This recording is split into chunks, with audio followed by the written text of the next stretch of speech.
என்னுடைய சூழ்நிலைக்காக நான் இன்னைக்கு போட்டிருக்கேன்.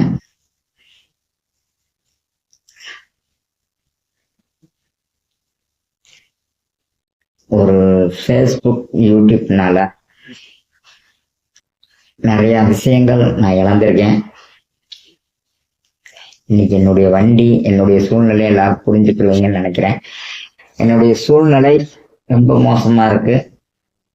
பொருளாதாரம் எங்க ஃபைனான்ஸ் கேட்டாலும் எனக்கு வந்து தொழில் பண்ணணும், என்னுடைய வண்டியை நான் சரி பண்ணணும், எனக்கு அடுத்தடுத்து பெரிய லெவல்ல வரணும் அப்படிங்கிறது என்னுடைய ஆசை.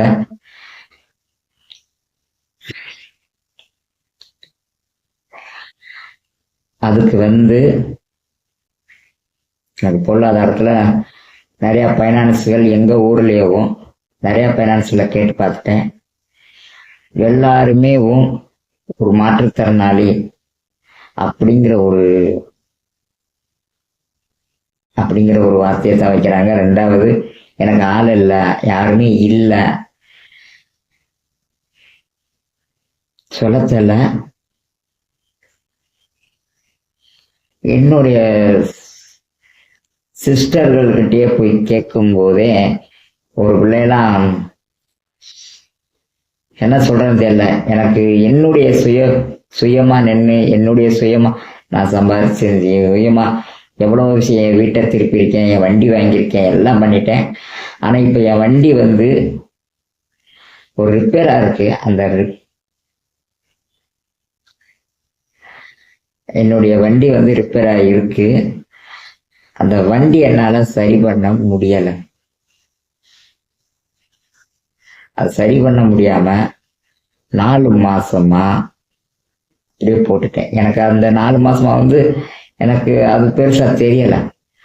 ஆனால் இப்ப எனக்கு அது வண்டியோட அவசரம் புரியுது. ரெண்டாவது, வண்டியை சரி பண்ணணும், நிறைய சேனல், இந்த சேனலை வந்து இப்பவே லெவல் ஆக்கணும், எனக்கு நிறைய சம்பாதிக்கணும், பெரிய லெவல்ல கொண்டு வரணும் அப்படிங்கிற ஒரு எய்ம்ல இந்த வீடியோ போட்டிருக்கேன். பார்க்குறவங்க யாரா இருந்தாலும் சரி, எவரா இருந்தாலும் எனக்கு உதவி பண்ணுங்க. எனக்கு இது வரைக்கும் எனக்கு வாழணும், வைக்கணும் அப்படிங்கிறது இல்லை. பொதுநல வீடியோக்கள் நிறைய போட்டிருக்கேன். பொதுநல வீடியோ போட்டது தப்புங்கிறத இந்த எங்க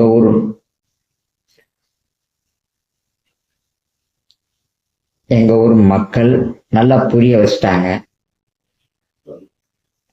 இனிமேல் நான் வந்து பொதுநல வீடியோ போறது கிடையாது.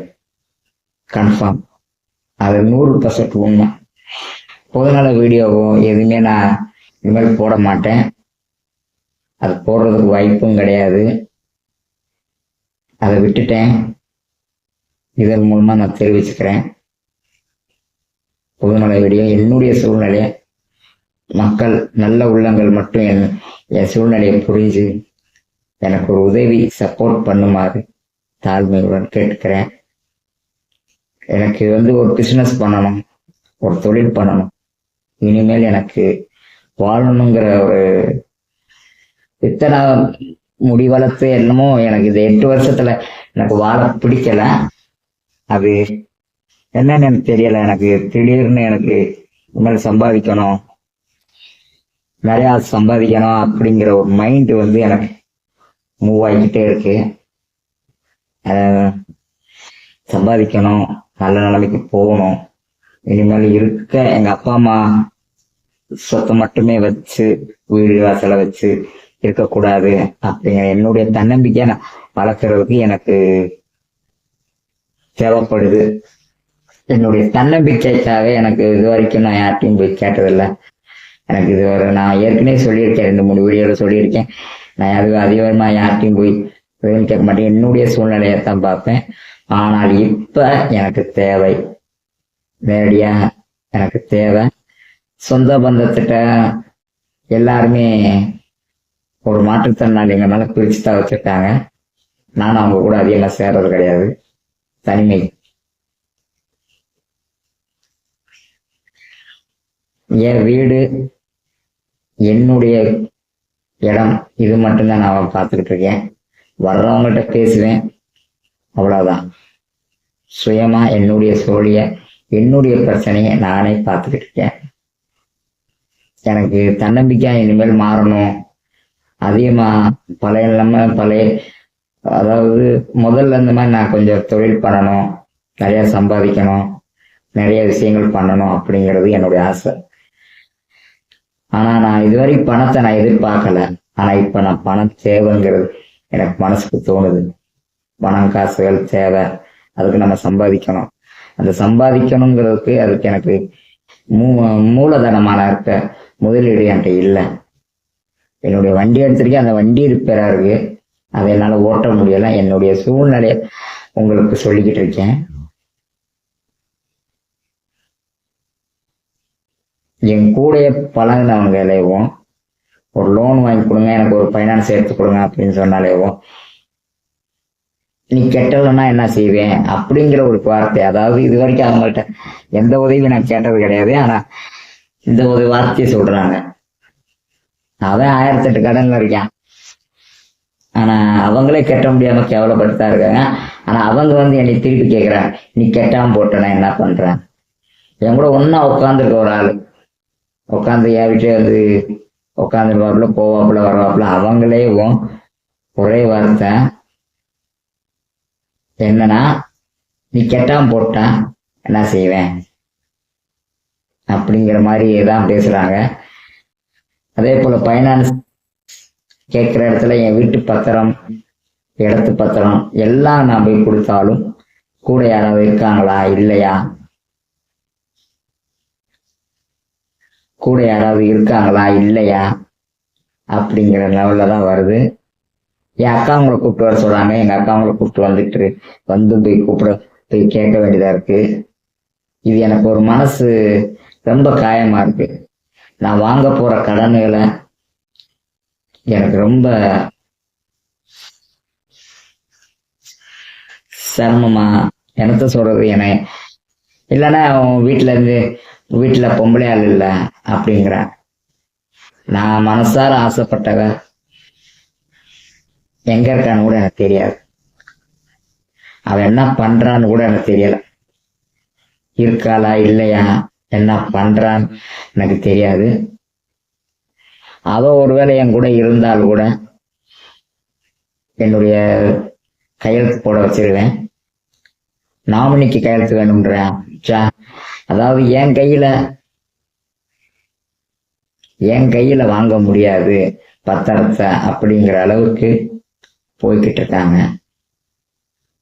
என் கையில பத்திரத்தை வாங்க மாட்டேன் அப்படிங்கிற லெவல்ல தான் போறாங்க. எல்லாருக்குமே இந்த யூடியூப், ஃபேஸ்புக் எல்லாமே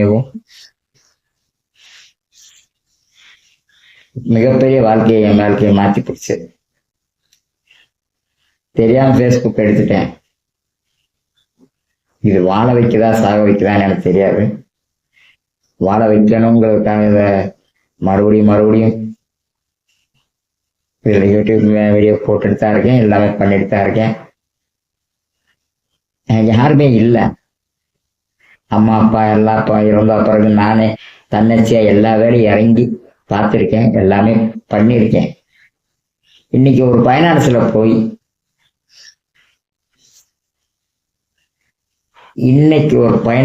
போய் பணம் கேட்கும்போது அக்காவை கூட்டுவான், உனக்கு தெரிஞ்சவங்க இருக்கணும், 100 கையெழுத்து போடணும். அதாவது உன் ஒய்ஃப் வந்தா நாளைக்கு என்ன பண்ணுவாங்க, நாளைக்கு ஏதாவது பேசுவாங்க, இந்த பிள்ளை தான் போட்டிருக்க, இந்த பிள்ளை வந்தா ஏதாவது சொல்லுமா அப்படிங்கிற கேள்விகள், நிறைய கேள்வி கேட்கிறாங்க. நான் கேட்க போற இடத்துல கூட நிறைய விஷயங்கள் நான் அனுபவிக்கிறேன். யார்கிட்ட என்ன சொல்றதுன்னு எனக்கு தெரியல. எனக்கு அழனும் நினைச்சாலும் வீட்டுல ஆள் இல்லை. அதனால நான் அழ போறதும் கிடையாது. அடுத்தடுத்த வேலைக்கு நான் போயிட்டு தான் இருக்கேன். நான் ரொம்ப அடிப்படையே நான் நினைச்சு கூட பார்க்கல.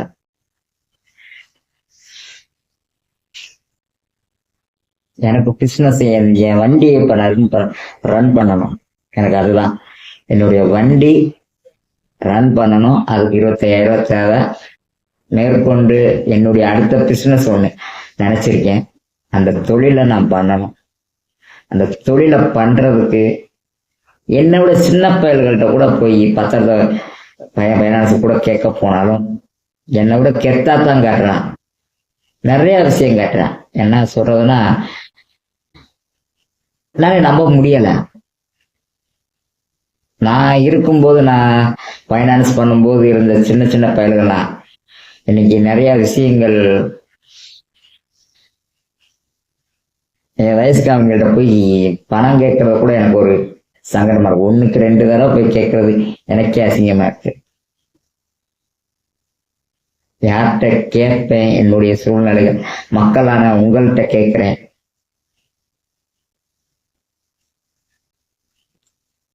இன்னை வரைக்கும் ஃபேஸ்புக், யூடியூப் தான் என்னுடைய ஃப்ரெண்ட்ஸா இருந்துச்சு.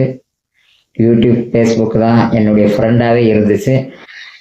அந்த ஃப்ரெண்டுகள்கிட்ட இப்ப நான் கேட்கிறேன், இந்த பார்வையாளர்கள் அனைவரும் இதை பார்த்துட்டு இருக்காம உங்களால முடிஞ்ச உதவிகள் எவ்வளவா இருக்கட்டும், என்னுடைய நம்பர் 8883 14 88 83. இந்த நம்பரு டிஸ்கிரிப்ஷன்ல கொடுத்துருக்கேன், டைட்டில்ல. ஜிபே, போன்பே எதுவா இருந்தாலும் சரி, எனக்கு சப்போர்ட் பண்ணுங்க. உங்க உதவிக்காரன் கேட்டு நான் இந்த இடத்துல நான் நிக்கிறேன். நான் நிறைய தப்பு பண்ணிட்டேன், யாரையும் மதிக்கல. அதாவது ஒரு நம்பரா இருக்கிறவன் சம்பாதிப்பேன் அப்படிங்கிறத விட்டுட்டு மக்களை ஏமாத்தியாங்கிறத தான் பார்த்தேன். ஒழிச்சு மக்களை ஏமாத்தி பொழைப்பேங்கிறத விட்டுட்டு அவன் பணம் போட்டிருக்காங்கிறத யோசிக்கல. கான்ட்ராக்ட்காரவங்க கான்ட்ராக்ட் எடுக்கிறாங்க, 1 ரூபாய்க்கு நான் 100 ரூபா சம்பாதிப்பேங்கிறத நான் நினைக்கல. மக்களை ஏமாத்துறான்னு தான் நினைச்சேன். அதுக்கு எனக்கு கிடைச்ச தண்டனை பெருசு. எல்லாருமே என்னை வச்சு செஞ்சுட்டாங்க. நல்லா வச்சு என் ஊர்ல இருக்கவங்கள்ட்ட இனி பைனான்ஸ் கேட்க போறதா கிடையாது. நான் இப்போ ஒரு பைனான்ஸ்ல கேட்டு வந்திருக்கேன். அந்த பைனான்ஸ்காரங்க போ, நான் உனக்கு கொடுத்துட்றேன் அப்படிங்கிற மாதிரி சொல்லியிருக்காங்க. எனக்கு நம்பிக்கை பாதிதான் இருக்கு, முழுசா இல்லை. நிறைய விஷயங்கள் எங்க அக்காவங்கள வச்சே நான் கேட்டுட்டு வந்தாலும்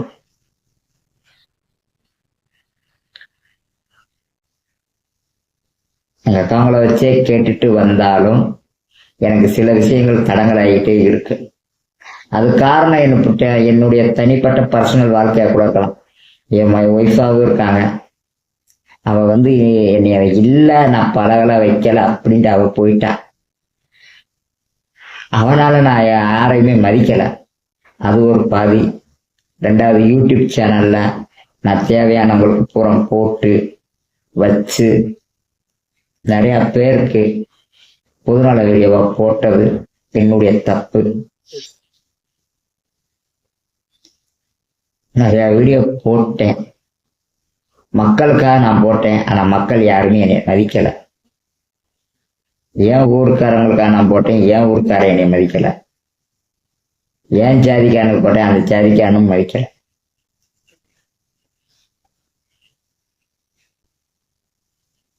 எல்லாருமே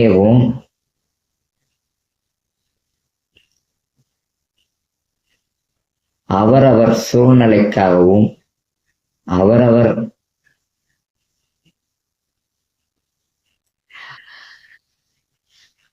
சுயநலத்துக்காக தான் இருந்துட்டாங்க. நான் தான் இந்த தவறு செஞ்சுட்டேன், பொது நலமா போயிட்டேன். 2வது, என் ஒய்ஃபால கிறுக்கு பிடிச்சி என்ன பண்றேன் ஏது பண்றேன்னு எனக்கு தெரியல. என்னமோ பண்ணிட்டேன், திமிர்த்தனமா என்னென்னமோ பண்ணிட்டேன். அது என்ன பண்ணேன்னு எனக்கே மைண்டே இல்லை. 8 வருஷமா எனக்கு சுய புத்தியே இல்லாம என்னென்னமோ பண்ணிட்டேன் என் ஒய்ஃப்னால. அவ செஞ்ச ஒரு சின்ன எனக்கு கொடுத்த பாசத்துல, ஏதோ ஒரு விஷயத்துல, ஏதோ ஒரு டென்ஷன்ல இப்ப நான் பண்ணிட்டேன். அத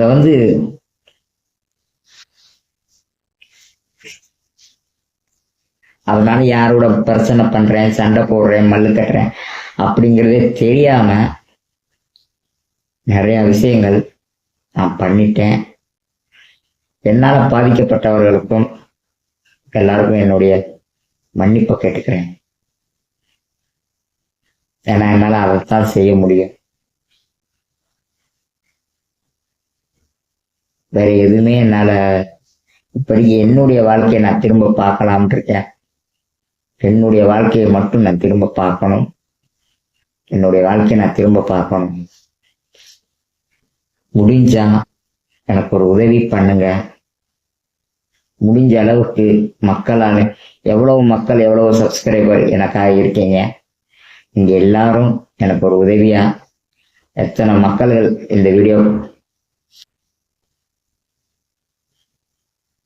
இந்த வீடியோ பார்க்குறீங்களோ சப்ஸ்கிரைப் பண்ணுங்க. ரெண்டாவது, முடிஞ்ச அளவுக்கு உங்களால் முடிந்த உதவிகளை எனக்கு பண்ணுங்க.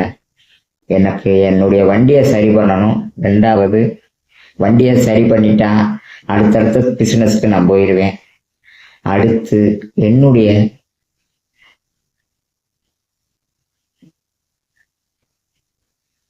பிசினஸ் ஒன்று ஆரம்பிக்க போறேன். அந்த பிசினஸ் பல இடத்துல சுத்தி, பல இடத்துல நான் வாழ்ந்து, பல இடத்துல பழகிக்கிட்ட நிறைய விஷயங்கள் சேர்த்து இனி நான் பிசினஸ்ல இறங்கணும் அப்படிங்கிறேன். பிசினஸ்ல நான் தோத்துருவேன்னு எல்லாம் நினைப்பாங்க. பிசினஸ் தொழில் அது எங்க குடும்பத்துல ரத்தத்துல ஊனது. என் தாத்தா எல்லா வியாபாரமுமே பண்ணி முன்னேறி கோடிக்கணக்கான சொத்து சம்பாதிச்சது. அதே வழியில நான் திரும்ப போகணும். இன்னைக்கு ஜூலை 1, இந்த ஜூலை 1ஆம் தேதியிலிருந்து நான் புது மனுஷனா பணம் மட்டுமே சம்பாதிக்கணும். என்னுடைய மென்மேல் வளரணும். நீ யார்கிட்டையும் நான் போய் பைனான்ஸ்ன்னு கேட்கக்கூடாது அப்படிங்கிறதுக்காக எனக்கு ஒரு பிள்ளையார் சொல்லியா இங்க போட்டு தரணும்னு சொல்லி எனக்கு ஒரு உதவி பண்ணுங்க. உங்களை நான் மனசார வேண்டிக்கிறேன். தயவு செய்து உன்னால் முடிஞ்ச உதவிகளை எனக்கு நிச்சயம் அனுப்புவீங்கிறதுக்காக காத்திருக்கேன்.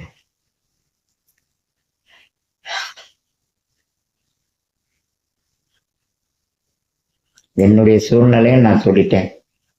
மக்களால் உங்களால முடிஞ்ச என்ன முடிவெடுக்கிறீங்கிறது உங்க கையில தான் இருக்கு. எனக்கு அப்பா அம்மா இல்லை, சொந்த பந்த ஃப்ரெண்ட்ஸு யாரும் கிடையாது. அவரவர் தேவைக்காகத்தான் என் கூட பழகிருக்காங்க. இன்னைக்கு நான் என் கையில இருக்க காசு மட்டும்தான் எனக்கு இப்ப பலமா இருக்கு. இத்தனை வருஷம் நான் வாழணும்னு நினைக்கவே இல்லை. ஆனா இப்ப நான் வாழணும்னு ஆசைப்படுறேன். துணையா நிக்க யாருமே இல்லை. துணையா நிக்கிறதுக்கு ஆள் இல்லை. என் ஒய்ஃப் கூட என் கூட இல்லை. அவர்கிட்ட போய் துணையா நில்லுன்னு சொல்ற கூட எனக்கு இல்லை. எனக்கு துணையாவே இல்லை. நான் ஒரு அனாதையாத்தான் இருக்கேன். அனாதைய கூட ரொம்ப கொஞ்சம் வசதியான அனாதையா இருக்கேன். எப்படின்னா, வண்டி இருக்கு, வீடு வாசல் இருக்கு, சொத்து இருக்கு. அத சொத்து இருந்தாலும் அந்த சொத்தை பராமரிக்க ஆள் கிடையாது. வீடு இருந்தாலும் பராமரிக்க ஆள் கிடையாது. வண்டி இருந்தாலும் பராமரிக்க ஆள் கிடையாது. சொந்த பந்தங்கள் இருந்தாலும் பார்க்கறது இல்லை. ஒய்ஃப் இருந்தாலும் மனைவியே இருந்தாலும் அவன் என் கூட பேசுறது இல்லை. எனக்குன்னு சப்போர்ட்டா இருக்கல. இந்த 8 வருஷமா ஒரே ஒருத்திய நினைச்சு வாழ்றது இந்த உலகத்துல யாருக்குமே பிடிக்கல.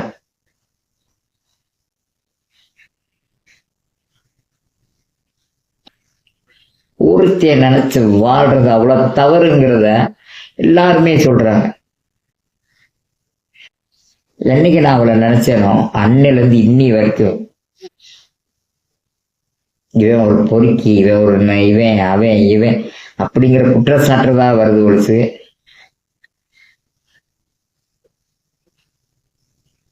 ஒரே பொண்ணத்தான் நினைச்சு வாழ்றியான், கண் தந்தா நாட்டியா திரியிறியா, அப்படி தெரியல. ஒரே பிள்ளைய நினைச்சுக்கிறேன், ஒரே பிள்ளையத்தான் வளர்ந்துக்கிட்டு இருக்கேன், ஒரே பிள்ளையத்தான் போட்டுட்டு இருக்கேன் அப்படிங்கிற எண்ணம் யாருக்குமே வரல. ஒருத்திய மட்டும்தான் நினைச்சால் எந்த அளவுக்கு தரமா ஆளுக நினைப்பாங்கிறது என் வாழ்க்கை ஒரு சாட்சி. அதுதான் உண்மை. எல்லா மக்களையும், எல்லாருக்கும் என்னுடைய வேண்டுகோள், அதிகமா நான் பேச விரும்பல. எனக்கு யாருமே இல்லை. எனக்கு நான் தொழில் பண்ணணும், நல்ல நிலைமைக்கு வரணும். நீங்க எனக்கு சப்போர்ட் பண்ணுவீங்கன்னு ஆசைப்படுறேன். தயவு செய்து பார்வையாளர் அனைவரும், தமிழ்நாட்டு மக்களும் சரி, மற்ற ஸ்டேட் மக்களும் சரி, உலகம் முழுவதும் இருக்கும் அனைத்து நண்பர்களும் எனக்கு ஆதரவு கொடுத்து என்னை வாழ்க்கையில ஜெயிக்க வைக்கணும்னு கையெடுத்து கும்பிட்டுக்கிறேன். இதோட என்னுடைய கைவேவை முடிச்சுக்கிறேன். முடிஞ்ச அளவுக்கு எனக்கு உதவி பண்ணுங்க. தேங்க்யூ. நன்றி.